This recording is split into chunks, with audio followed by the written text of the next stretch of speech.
Hello, everybody. Welcome to Popcorn Planet. I'm Andy Signor, and it's time to continue my tradition of best films of the past decade. I'm profiling the films of 2010 to 2019, and we are up to part 5. It's time for 2014, the best films of 2014.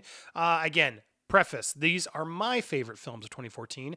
There's some odd choices in there potentially. You may not agree with me, and that's fine. Leave your favorites down below in the comments. That's right. You can leave your top 3, your top 5, your top 10, even just your top 1. I want to hear and see how everyone's lists compete, because I may do a best of the decade, and I want to see how you guys react. So please go down there and check it out, or comment and get involved. The way I will do this, I'll read my top 10, and then I will also, before I get to my top 3, share some of the ones that almost made it, some of them that you might think should have made it, as well as the worst of the year, in my opinion. So let's get to it, starting with number 10. This one was tough, I'll be honest. There were 2 action films. I'll get to what didn't make the cut in a minute, but this one barely made it based off the other one, but this is one I really enjoy rewatching. I enjoyed when I saw it the first time. It's begun a franchise that I enjoy, and crazily, this director has now been on 3 of the films of the past decade. Denis Villeneuve and Matthew Vaughn are clearly filmmakers of the decade. I got to give props where they're due, and first up is Kingsman: The Secret Service. Taron Egerton, Colin Firth, Samuel Jackson, and Michael Caine. I really enjoyed this franchise. It was a new take on the spy genre, just like Kick-Ass was a new take on the superhero genre. Excuse me. Something. Ooh, there we go. But I really enjoyed this because it was something we hadn't seen before, and that church scene is unbelievable. There's a lot of controversy with that scene, especially since they re-edited it for Trump and whatever. That scene's intense, really well done, just from a technical perspective. And just seeing Colin Firth not only be such an action hero, but then brutally murder all these people, it's just, whoa. And that's just, the film just packs that kind of a punch throughout the whole time. It just really pushes the envelope of a spy movie, of a James Bond sort of thing. And it's got some serious humor. I like the casting a lot. I like the premise. I like the tests they're put through. It's a franchise I wanted to see more of. I really enjoyed Kingsman, and Matthew Vaughn. Now this is 3 for 3 of his decade. I'm just really impressed. I liked it a lot. It's a movie that stuck with me. It's a movie that if it's on again, I want to rewatch it. And that's how I'm grading a lot of these. How much do I want to rewatch these? How much this movie feels important for me to publicly show my appreciation? Those are sort of the point scales. And Kingsman, I'm proud to say I like this one. I think it's a lot of fun. And as you might be able to tell through my list, I like action films, and I love when they reinvent the action genre. So Kingsman, top notch for me at number 10. Switching gears to comedy, this one was really funny. This one is spurred its own TV show, and got us a real early first take of Taika Waititi, Jermaine Clement of Flight of the Conchords, Jonathan Brugh. These were the What We Do in the Shadows vampires. Now, if you haven't seen this movie, it feels like a classic Christopher Guest mockumentary. They don't really have anybody else who's doing that sort of format anymore. And the Taika Waititi, Jermaine Clement, they're popping in for that format just brilliantly. What We Do in the Shadows is this mockumentary about these 3 vampire roommates. And it's just so funny. It's shot so cleverly. They're so awkward. Using the real rules of vampires, but in the real world with these awkward characters being followed by a documentary crew. It just opens up all these possibilities for humor. Taking the sort of supernatural genre on its head, and allowing Taika Waititi and Jermaine Clement, all these people, to sort of just be their best in such an outlandish scenario with cool effects. I love it. It's so funny. It's so fun to rewatch. The TV show on FX is really great. There was supposed to be a werewolf spinoff. It didn't happen, but I hope they do. I really, really enjoyed this one. It's definitely one of the funniest of the year, and needed to be on my top 10 list. So What We Do in the Shadows, number 9. Coming in at number 8, I feel like a radio DJ, Doug Liman's Edge of Tomorrow. Or do you want to call it Live, Die, Repeat? They tried to change the name midway through. But look, I got to tell you, I like Tom Cruise. As an action star, I think he delivers. He knows how to make big Hollywood movies. The Mission Impossible franchises are great. When he's on screen and he's there to do his job, like even in The Mummy, there's times where I'm like, you know what, I like Tom Cruise. No, The Mummy's terrible. But my point is, Tom Cruise usually delivers, and Edge of Tomorrow was such a surprise. Did not get its due. And didn't do it well financially, but then sort of did over time, and then did even better later. But Tom Cruise, Emily Blunt just crush it in this sort of Groundhog Day, but in an action sci-fi movie where he keeps dying and having to reborn and get better and better to figure out why this is happening. And it's just a fascinating premise. Tom Cruise and Emily Blunt crush it. Cool twists and turns and learning what's happening and how he takes advantage of those rules and the comedy of it, as well as the dramatic point of it, of just how the struggle if he has to do this countless times for feels like an eternity, just to get further and further down the line to try and solve this problem. And then does he finally figure it out? It's edge of your seat, awesome science fiction action. Doug Liman, man, he's made some fantastic movies. Mr. and Mrs. Smith, great. Born Identity, great. He knows how to deliver. Even Jumper, I would argue, back in the day was a really fascinating premise. Could have been a better movie. But Edge of Tomorrow, I'm excited for the sequel. I know they're working on one. They say they're shooting it. They're going to do it. If they feel like they got a premise that can match this one, sign me up, because this was the world I want to see more of, and I really enjoy it. This is one of those you do want to rewatch and repeat, like the title implies. So Edge of Tomorrow, fantastic action sci-fi movie, great cast, great direction, is number 8 on my list of 2014. Now, coming in, this movie, I'll be honest, the next movie I'm about to list was always higher on my list back near to 2014. I always respected this movie. I still respect this movie. It's on the list. But over time, it's just the gimmick has worn off a bit. And while I respect it and it deserves its due, it's just not a movie you want to rewatch or really care that much about now that the time has passed. And that movie in question is Boyhood. Look, I like it. I like it a lot. I think it's really well done. It's a fascinating experiment. 12 years in the making of watching this kid every year film more of the script. Richard Linklater, I think it's such a cool idea, and kudos for him getting Patricia Arquette and Ethan Hawke and everybody to sort of commit and actually do this. It's an amazing achievement. But as a movie, I don't know if it holds up. It's a good movie. It's a cool premise. I remember arguing even for the Oscars back then. Come on, Boyhood's the way better movie.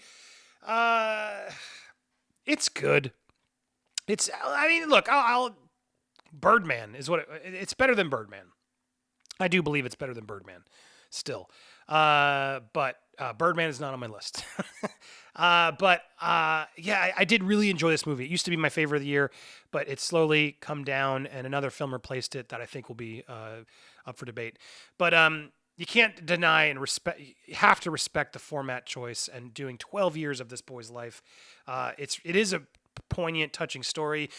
He's great. Everybody's great in it. It doesn't have much of a story, but it does. It's a slice of life, and there is character arcs and things happening as they grow. You're watching someone grow, turn from child to man, and what that means, and what do you do next. Patricia Arquette's great in it. They're all great, but Patricia Arquette even more so than Ethan Hawke. But I really appreciate this film. It does hold up in the fact that I respect it the same, but it's not one on my list that I want to rewatch because of the hook. Sorry. Because of that respect, it's on the list, and it stayed on the list, but it knocked down several places to number 7 all this time later. Coming up on 6, fitting for a number 6, Big Hero 6. I love this movie. I think a fantastic superhero film. People forget about it, but for a family Disney film, it's dark. It's got a really sad part that most people aren't prepared for or forget. Hero is the boy teams up with his brother's robot Baymax, who is built for good. But when his brother is killed, he is just lost and angry and turns the good robot into an angry robot out of fear and anger of losing his brother too early. And it is a really beautiful story about brotherhood, about family, about loss and grief and togetherness and friends, and becoming a hero and realizing you don't need to, there's other ways to become a hero and remember people. It's really beautifully done. Such a beautifully animated film. Really exciting sequences. Baymax is an awesome character. This turned into a series. There was a series on Disney XD, I think. So they continue the story based off a comic. Marvel comic, actually, if I recall, I think. But I love this film. I could have saw a second one easily. I'm surprised there hasn't been another theatrical release to this crew. But I don't know if it have the same emotional heft as that first one does, because that moment really guts you and you're like, what? Oh, God, Disney always trying to get me with the dead relatives. But Don Hale directed this. I really do love it. My son loves it. It's just exciting. It's fun. Baymax is a great, fun character. There's so many layers to it. Big Hero 6, easily top of the year. Number 6 for me. But there were 5 more coming. Here we go. Let's get to it. Number 5 on the list is a part 2 of a franchise where part 1 has already been on the list, but I do think part 2 is probably even better. Part 2 is the peak. Part 3 is still good, but not as good. But of course, I'm talking about those damn dirty apes. Dawn of the Planet of the Apes. First we had the Rise, and now we have the Dawn. And this one's really great because of Kobo. Koba, Caesar has now grown and can speak and talks to the apes, and the humans they've revolted, and there's definitely a war brewing between the humans and the apes. But Caesar doesn't want to start a war. And so he's trying to soothe the war down, and he's trying to find some humans to try and deal with. But then there's Koba, who's still very bitter and angry at the humans and doesn't believe they deserve a second chance. And it just shows that even in your own team, your own species, there's always someone in the mix who just can't agree with you and has to go another way or go too extreme. And that friendship, brotherhood that they had, wonderful motion capture performances, and visual effects masters behind creating those characters. I got to see a lot of I went to Weta. The performances by the actors really are key. They really do build a lot off of them, but they obviously still are animating so much to it, the layers and details of fur, and Weta just crushes this movie with their effects. So the animation team, bravo. The performance team, though, behind the motion capture, also bravo. And Matt Reeves stepping in this movie to direct and kick it up a notch it just feels even more of an emotional. Rise is a great setup. It's still really strong. You feel for Caesar. But in this one, you see Caesar's struggle of trying to bring his apes together while also respect and trying to come to peace with the humans. But then it ultimately can't happen. Tragedies happen. Friendships betrayed. It's a wonderful story. You're following these apes, and it feels like a real human drama. So the fact that they were able to pull that off with these animal CGI creatures, and they look so real. Amazing. It looks like it's a National Geographic film. One of those films that just the effects just crushed it. Dawn of the Planet of the Apes is a really powerful entry into that franchise. It's number 5 on my list. Coming up next, it's number 4. And this one's a very underrated gem that I don't feel like enough people really have seen. I bet you a lot of you probably didn't even watch this film. I loved this film when I first saw it. It stuck with me. At one point, it was my favorite of the year. It's come down a little bit. It's definitely could be seen as a little schmaltzy, but any movie where a grouchy retired alcoholic veteran played by Bill Murray is all right in my book, and it's called St. Vincent, directed by Theodore Melfi. Stars Bill Murray as this grouchy old man. And we learn his wife can't remember anything, bedridden. He sneaks in as her nurse to try and see her. He's clearly having some trouble. He's a Vietnam vet. He's alcoholic and out of his way a little bit.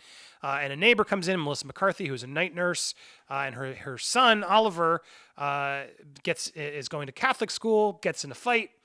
Chris O'Dowd plays this really great priest teacher. The boy, Oliver, comes home after being bullied early, and Bill Murray sort of catches it and decides he knocks and insists, and Bill Murray begrudgingly says, fine, I'll watch you, and sort of sees that this kid needs a little help. Then also Bill Murray needs some money. He's saving up for his wife who's in the hospital to get some treatment that he can't afford.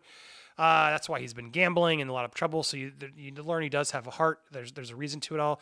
But then slowly he realizes, I'll babysit this kid for you, Melissa McCarthy, if you pay me $11 an hour, and I'll pick him up. And so it becomes sort of a one of those coming of age stories where Bill Murray, as the wacky, crazy father figure, is now taking him to the racetrack and a strip club, and it's fun. It's heartwarming. It's a touching story. And there's this really, not to spoil it, but mute for a second because I will, mute, and then I'll go to my wide shot when it's back if you don't want to know the ending. But it's a heartwarming ending where the son is not allowed to see him anymore, and he has to give this speech as to who deserves a sainthood. And he gives this really touching moment at the end about why Bill Murray's character Vincent deserves to be a saint, and it just really that's pretty much all the spoilers. The bottom line of it is coming back. The bottom line of the story is just this idea that saints are human beings too, and every saint has a past. Every sinner has a future, and we got to let people get redemptive and give them another shot to be better people in our world. And St. Vincent's is a touching, heartwarming story, coming of age with this boy and Bill Murray. Great turn, Naomi Watts. She plays like this Russian prostitute. It just seems like a weird movie, but it's very cute, very fun. Highly recommend checking out St. Vincent if you haven't already. All right, so that's the top 4. There you go. Time to go to our top 3. Before I do that, let's break down the films that almost made the cut and some films that you might think should have made the cut, as well as the worst of the year. We'll get to all of that after this quick pre-roll. Mid-roll? Mid-roll. All right, hopefully that played because that funds this channel. Thank you so much for watching the ads. All right, here we go. These are some movies that almost made the cut. Now, when I was debating between Kingsman, there was one other action film that almost made it, and it was John Wick. John Wick was almost number 10, another great film. Ultimately, between John Wick, I love John Wick, I love Keanu Reeves. I thought Kingsman was a little bit more fun. John Wick is great, but I just felt there was a little bit more to Kingsman on top of the crazy violence. Whereas John Wick ultimately is about Keanu Reeves, the violence, and him redeeming his revenging for his dog. So while I love it, I thought Kingsman brought it a little bit notch, but John Wick, very close. Another one, the Lego Movie. Surprisingly, I really enjoyed that film for a big Lego commercial. I thought it had a lot of heart, felt very creative, cool cameos, and then spurred the Lego Batman movie later. Those two were the best in the Lego Movie pantheon by far. And Lego Movie, while Lego Movie 2, I think, disappointed and sort of proves, I don't know how much longer you can do it. Lego Movie did work. It was popular. It was really smart, heartwarming. I liked it. Almost made my cut, but it didn't. I also really liked The Fault in Our Stars with Shailene Woodley. It's sad, but for a kids coming of age movie, I really did think it was really well done. Shailene Woodley is excellent in it. For a kids sort of teen movie, teeny bopper, you'd think type of movie, I got to respect and give it props.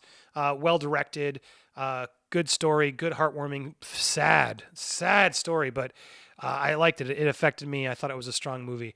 Another one, Cheap Thrills by E.L. Katz, a friend of mine. It's a really cool movie. It's a weird, creepy, sort of dark comedy starring Pat Healy, David Koechner, about these rich people start making bets on sort of stupid, crazy, outlandish things that they might do just for cheap thrills, and it just goes in these dark turns. But I remember seeing that in theaters. It's a really cool indie project. Got him started in his filmmaking career.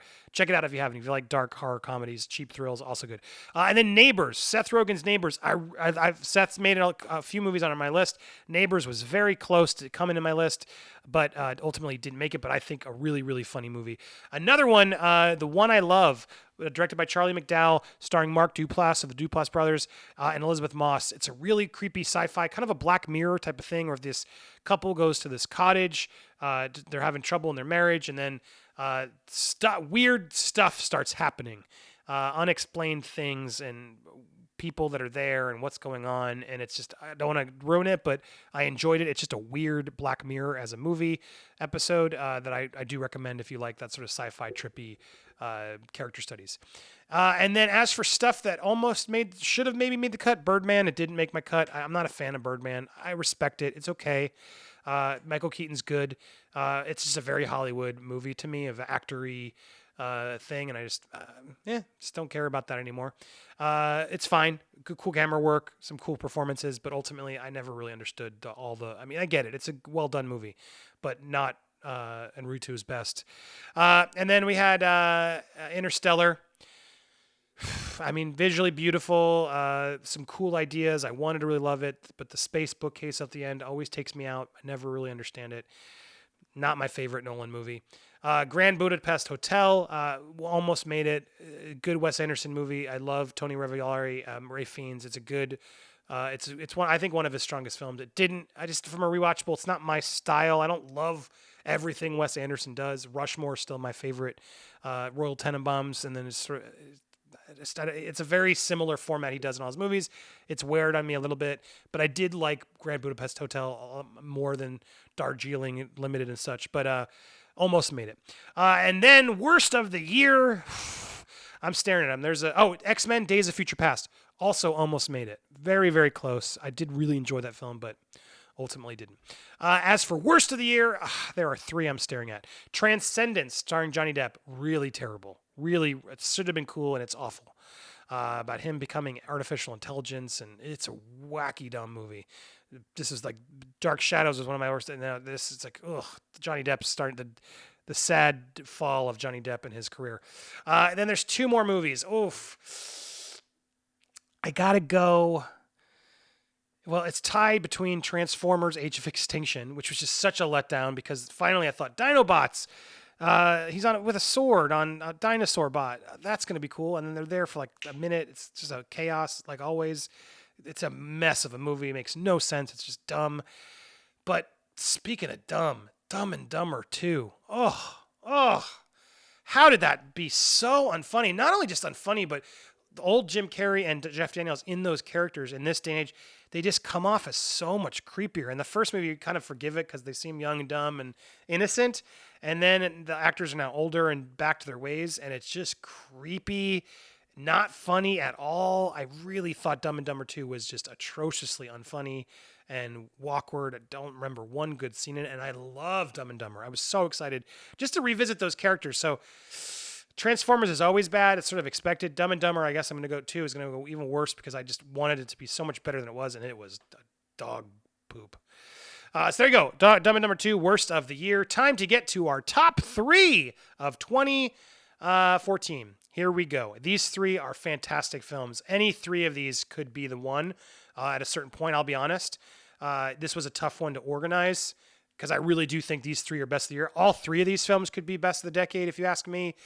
So this was a tough one. So let's get into it. First up at number 3, tough call. Thought it might go a little higher, but it just ended up coming at 3. It is Jake Gyllenhaal in Dan Gilroy's Nightcrawler. It's just, man, what a sociopath this character is. Lou Bloom, he's murders someone in the beginning of the movie to sort of steal something and try and get a job.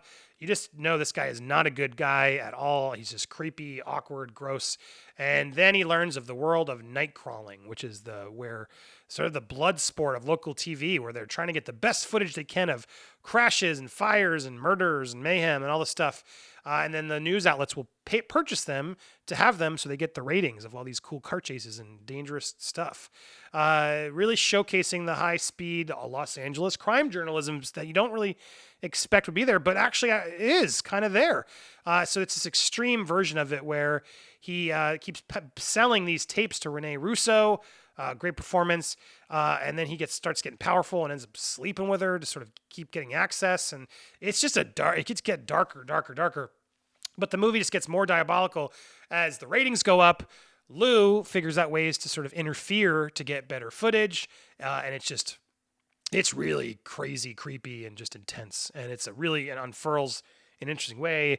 I don't want to spoil it. If you haven't seen Nightcrawler, go check it out. It's fantastic. Just dark. You're going to feel dirty afterwards. Jake Gyllenhaal just is so good. It's really one of his best performances and should have gotten probably one that year. It's really creepy. This was up against Michael Keaton, but yeah, really, really great performance. And I definitely check it out. Coming in at number 2, another just unnerving film. Whiplash. I rewatched parts of it again today just to sort of refamiliarize myself to get back in that mode. It's just a tough watch, just so intense, explosive, and just unnerving the whole time. Of J.K. Simmons, my God, so worthy of the Oscar, that performance. Being this teacher to Miles Teller, who gets into this gifted sort of music program at school, and we learn that J.K. Simmons' character just really wants to push his students to the brink. When he sees genius, he wants to push them so hard that that's all they do is eat, live, breathe, bleed it. And this film is just heartbreaking. It's a heartbreaking film, and it's just pushing this poor kid to his brink. But then the film does this interesting thing by the end where the kid finally stands back. There's this tragic moment in the middle, and you think it's all done and it's all for nothing. And then he's so determined. He comes back and then is embarrassed by the teacher, and then He's finally gets the guts to stand up and just take over and finds his own rhythm in this finale scene where he finally does that song. He just does it in this epic drum solo. And spoiler alert, but my God, it's a fantastic ending because it's just so troubling because he finally gets what he wants. He finally gets that approval from his teacher, but at what cost? It's just such a tough movie. The fact that he finally becomes equal. He's been wanting this whole movie to get this respect of this teacher who's just been abusing him mentally, physically. And then at the end, it works. He performs like never before, and then this villain teacher smiles, knowing I knew I could push you to that level. And it's just you feel so dirty at the end of it. And you're just like, was it worth it? Is that what art is? Like pushing yourself to that break where you hate yourself, where you abuse yourself to get better. It's just a fascinating study that brilliant performances by Miles Teller and J.K. Simmons, and such a great directorial debut from Damien Chazelle. So much better than La La Land. It's just, and the drumming. Oh my God, it's so good. Who would have thought? Talk about a movie that's better movie about jazz. Whiplash will give you whiplash and just, oh God, you will just feel the tension, the terror, and it'll really make you think still. This film has also been on my top before. I've said it's the best of the year, but I've changed it. This number one choice may be a little bit, people will, really? But yeah, if there's one movie that still sticks with me, that surprised me, still does, has sequences that I love, and really just sort of set a franchise on fire, and really finally made a superhero movie that seems so commercial and silly feel gritty and real and exciting. My favorite film of 2014, Captain America: Winter Soldier.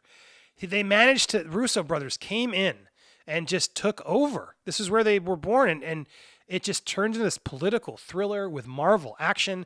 I mean, beyond just the Captain America starts the movie out by just kicking butt to a point where you're like, all right, finally, I'm going to take this guy seriously. From the new suit to everything. Introduction to Winter Soldier, his brother, the turn there. There's just so much going on in this movie. And then you got that scene in the elevator and the betrayal, and Robert Redford shows up in a Marvel movie as this I don't want to spoil it. I assume you all have seen it, but the villain is turned by him. And then Scarlett Johansson gives a great performance. But that scene in the car with Nick Fury, they finally give Nick Fury this amazing action chase sequence that holds up like crazy. It's so well done.